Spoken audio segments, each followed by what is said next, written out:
The bank teller slid the printout across the counter and asked if everything looked right. I remember the exact moment my eyes reached the third line, $42,000, transferred out of my trust account 9 days earlier to an account I had never opened, at a bank I had never used. "That's not a transaction I made," I said. She smiled the polite smile people use when they think an old man has simply forgotten something. "It has your signature, Mr. Kessler." I looked at it again. My signature. Yes, except for one detail. I have signed my name the same way for 50 years, and I have never once looped the K. Whoever wrote this had copied me closely, not closely enough. I didn't argue with her. I didn't raise my voice. I thanked her, folded the printout into my jacket pocket, and walked out into the Denver cold with my hands steady and my mind anything but. My name is Walter Kessler. I'm 68 years old. For 31 years I worked as a structural engineer, the kind of job where a miscalculation doesn't just cost money, it costs lives. You learn, in that line of work, to check things twice. You learn that a small crack in a beam is never really small, it's just the part of the problem you can see. I had raised one son, Gary, mostly alone after his mother passed when he was 14. I paid for his college. I co-signed his first 2 business loans. When his second business failed, I let him and his wife, Denise, move into my guest house rent-free, just until things settle. That was 2 years ago. Standing in that parking lot with a fraudulent bank statement in my pocket, I thought about the guest house, about the loans, about every check I had written for that boy since he was 18 years old. And I thought someone forged my signature to move money out of an account only 3 people have ever had access to: me, my attorney, and Gary, because 11 months earlier, at his request, I had granted him limited power of attorney for emergencies only. I got in my truck. I did not drive home. I drove to my attorney's office instead, and I did not call ahead. To understand why this hit me the way it did, you need to understand what came before it. Gary was not a bad boy. I want to say that plainly, because the story I'm about to tell you will make it hard to believe. He was a nervous, sweet-tempered kid who cried during storms until he was 11 and who used to leave notes on my nightstand before school. "Good luck at work, Dad," for no reason at all, just because he thought I might need one. His mother's death hit him harder than it hit me, if that's possible, and I spent the better part of a decade trying to be enough for both of us. I never remarried. People ask me why, at reunions and at church, as if a man alone were a problem to be solved. The truth is simpler than they wanted. I had a son to raise and a mortgage to pay, and neither of those things left much room for anything else. I don't regret it. I built something with that boy that I believed, right up until the moment I stood in that parking lot, could not be broken.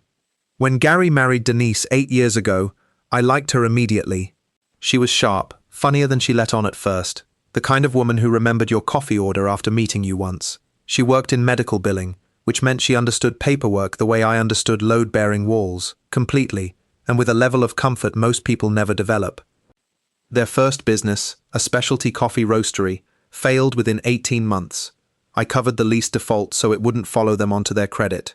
Their second, an online fitness brand, folded during a supplier dispute I never got the full story on. I covered that too, quietly, the way you patch a foundation before anyone notices it's cracked. 2 years ago, when they lost their apartment, I offered the guest house without being asked twice. Denise cried when I handed her the key. "We're not going to be a burden, Walter," she told me. "I promise you that." I believed her. I want you to understand that I believed her completely, the same way I once believed a beam calculation before I learned, the hard way, at 26 years old, that belief and verification are not the same thing, and that the gap between them is where buildings fall down. 11 months ago, Gary sat across from me at my own kitchen table and asked for limited power of attorney. "Just for emergencies, Dad. If something happens to you, and I need to move fast on the house or the medical bills, I don't want to be stuck." He looked embarrassed asking.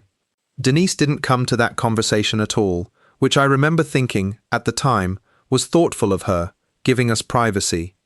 I signed it. My attorney at the time, a man who has since retired, filed it without much comment. It felt, in that moment, like the most natural thing in the world. A father protecting his son's ability to protect him. I had no idea I had just handed someone the exact tool they needed. My new attorney, Renee Ashcroft, had the printout spread on her desk before I finished my second sentence. "Walk me through the timeline again," she said. 9 days earlier, on a Tuesday, someone had used the limited power of attorney to authorize a transfer of $42,000 from my trust account to an account at a regional credit union I had never banked with. The paperwork listed the purpose as medical expense, emergency dental procedure, W. Kessler. I had not had a dental procedure. I had not had so much as a cleaning in 4 months. "Who else has access to that trust, besides you, Gary, and myself?" Renee asked. "No one." "And the signature on the authorization form?" I pulled out my phone and showed her a photo of my actual signature from a card I'd signed at the grocery store the week before, just to compare. The K on the transfer form curled at the tail. "Mine never has. 50 years of muscle memory doesn't change because someone's in a hurry." Renee didn't say what she was thinking. She didn't have to. I'd spent 3 decades reading blueprints for the mistake hiding underneath the ones that looked fine, and I could read her face the same way. Here is the detail that mattered more than the money. 2 days after that transfer cleared, Denise had walked into my kitchen holding a printed brochure for a memory wellness assessment at a private clinic across town, the kind of place that specializes in evaluating elderly patients for early cognitive decline. She'd set it on the counter next to my coffee, casual as anything. "Just to be safe, Walter," she'd said, "you've seemed a little forgetful lately. We just want to make sure everything's okay." At the time I thought it was kindness. I even thanked her. I hadn't been forgetful, I'd been suspicious, quietly noticing that Gary had stopped meeting my eyes at dinner, that Denise had started asking pointed questions about the trust, just out of curiosity, that both of them had gone very still one evening when I mentioned updating my will one of these years. I had chalked all of it up to stress from their failed businesses. I am an engineer. I should have known that stress doesn't explain a pattern, only a plan does. Sitting in Renee's office, the brochure and the transfer and the curled K arranged themselves into something I could no longer call a coincidence. "They're not asking if I'm confused," I said out loud, more to myself than to her. "They're building a file that says I am." Renee looked up. "Then we need to build one that says you're not, and we need to do it before they know you've noticed anything." I did not confront Gary. I did not confront Denise. I went home that night and made dinner exactly the way I always did, and I asked Gary how his job interview had gone, and I laughed at Denise's joke about the neighbor's dog, and I gave absolutely no indication that I had spent the afternoon in a lawyer's office with a forged signature in my pocket. People assume the hardest part of discovering a betrayal is the moment you find out. It isn't. The hardest part is the weeks after, when you have to keep loving someone out loud while quietly building the case against them in private. I started small. I moved my checkbook and my hard copies of financial statements out of the study, where Gary had a key, and into a lockbox at my bank. I told no one why. I started writing down dates in a notebook I kept in my truck instead of the house. Every odd comment, every version of, "Just to be safe, Dad," every time Denise mentioned the word guardianship in a sentence that pretended to be about someone else's elderly parent. 3 weeks in, Gary handed me the evidence himself, without knowing it. We were at the kitchen table. Denise had gone to bed early with a headache, or so she said. Gary had 2 beers in him, which was enough to loosen something in his shoulders that 2 years of careful posture had kept tight. "You know Denise's cousin went through this whole thing with her dad," he said, staring at the table instead of me.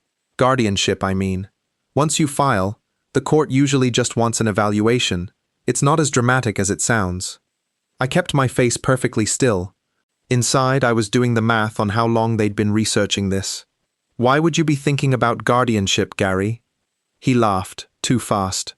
"No reason, just something that came up." I let it go. I did not push. But that night I wrote 4 words in my notebook that I still remember exactly. "He is not surprised." A man who has never considered taking control of his father's affairs does not know the phrase, "the court usually just wants an evaluation." That sentence isn't something you stumble into. It's something you look up. I want to tell you I felt rage in that moment. Mostly I felt something colder and more useful.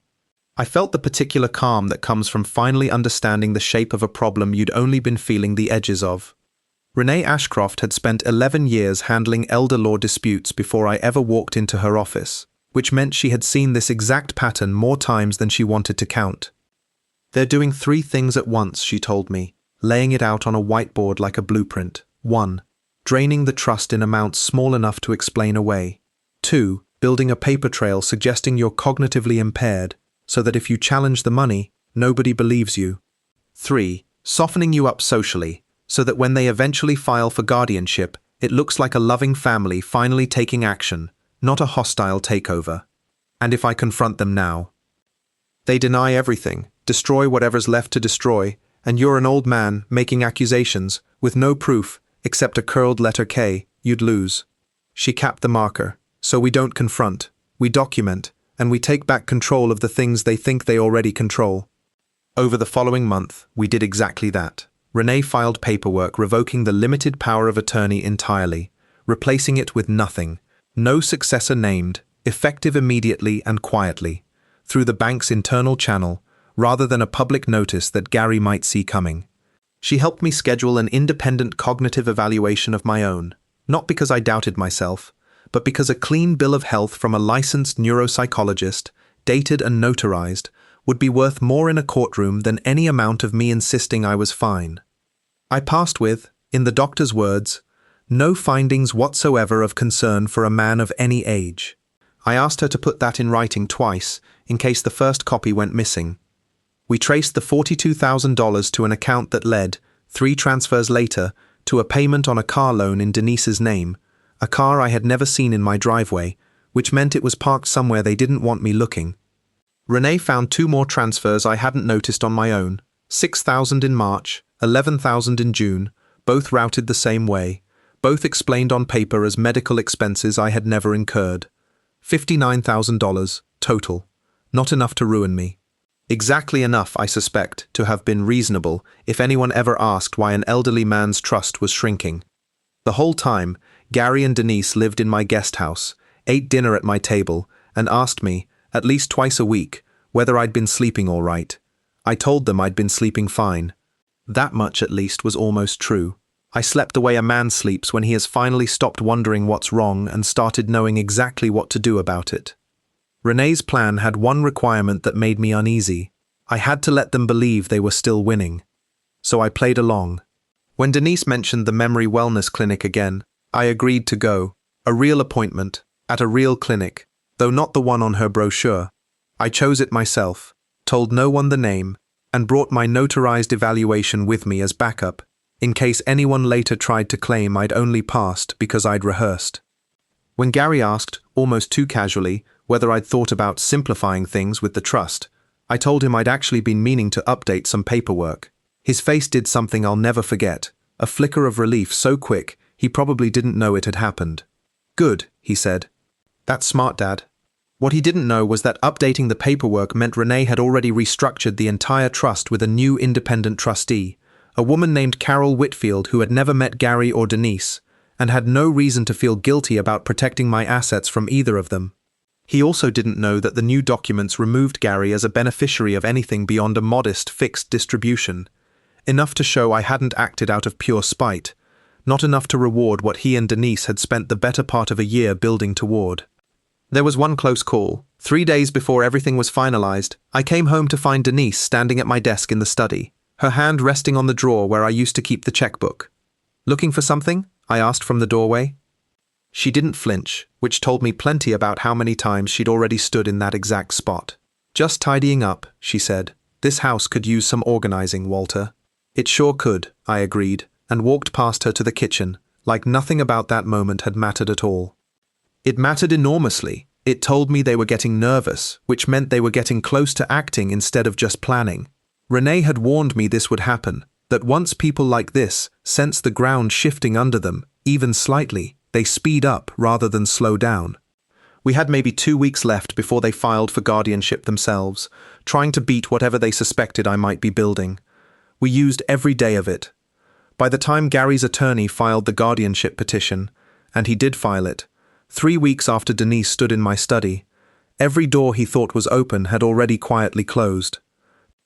The petition claimed I suffered from progressive memory impairment and vulnerability to financial exploitation, and asked the court to grant Gary authority over my affairs in his father's best interest. Attached was a letter from a physician I had never met, describing symptoms I had never reported to anyone, ever. Renee had been expecting exactly this. We were ready with the notarized evaluation from a licensed neuropsychologist showing no impairment of any kind, a full accounting of the $59,000 moved out of my trust under a forged authorization, a comparison of my genuine signature against the forged one, showing the discrepancy in the letter K across 4 separate documents, and records showing that the physician, who'd supposedly examined me, held no active license in the state of Colorado. The court date was set for a Thursday morning in April. Gary looked older than I remembered, sitting at that table in a blazer that didn't quite fit him anymore.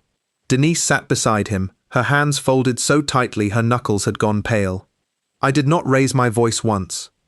Renee presented the transfers first, laying out the $59,000, date by date, account by account. She placed my real signature next to the forged one, side by side, the curled K glaring under the courtroom lights, like something that had been waiting its whole life to be noticed. She introduced the neuropsychologist's report. She introduced the licensing board's confirmation that the physician behind the guardianship petition had no valid credentials in this state. Gary's attorney tried to argue confusion, a misunderstanding about the power of attorney's scope. It lasted about as long as it took the judge to ask a single question. Mr. Kessler, the judge said, looking at Gary directly, can you explain why your father's signature on this transfer form doesn't match his signature on 4 notarized documents from the same year? Gary said nothing. Beside him, Denise's composure finally cracked, just slightly, at the corners. I was asked to speak. I kept it short. I raised my son alone for 14 years, I said. I never once asked him to prove he loved me. I'm only here now because someone decided my love could be used against me instead of returned. I didn't come here for revenge. I came here so nobody else's father goes through what I almost didn't catch in time. Nobody clapped. Courtrooms don't work that way, and I wouldn't have wanted them to. But I watched the judge's expression as she reviewed the last exhibit, and I knew, the way you know a beam will hold before the inspector confirms it, exactly how this would end. The guardianship petition was denied and dismissed with prejudice. The court referred the forged authorization and the fraudulent transfers to the district attorney's office for review, and 4 months later, Gary was charged with financial exploitation of an elder and forgery, 2 felony counts in the state of Colorado. Denise, whose fingerprints turned up on the printed brochure and whose name led directly to the credit union account, was charged as a co-conspirator. Gary pleaded to a reduced charge and was sentenced to 18 months of probation along with full restitution of the $59,000, paid back over 3 years. Denise lost her job at the billing company once her employer learned she'd used industry knowledge to help falsify medical paperwork.